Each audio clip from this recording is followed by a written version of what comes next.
This is the Lone Crater YouTube. We hope this video helps. You begin by preparing the system. Open Settings and make sure Windows is updated, then restart the machine if pending updates exist. Next, open Services. MSC and verify the Windows search service is set to automatic. Start it if stopped. Once done, launch Task Manager, find Windows Explorer, and click Restart to refresh the shell.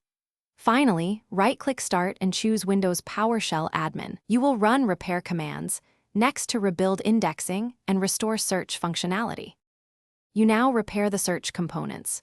In PowerShell, Admin, run the getappx package command to re-register Start and Cortana packages. This fixes missing app registrations.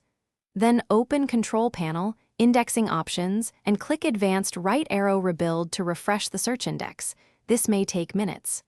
Meanwhile, open Regedit and verify the search registry keys under HKLM/software/Microsoft/Windows/current version. Finish by resetting the search-related app.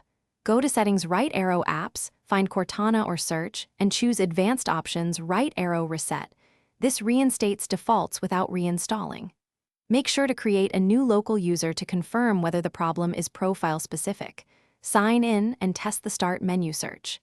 If issues persist, run System File Checker and DISM, sfc/scano, then dism/online/cleanupimage/restore health to repair OS corruption.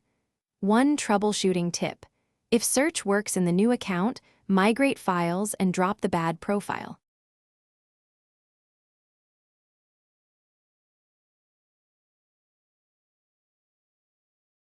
Thanks for watching. Consider subscribing if we helped you.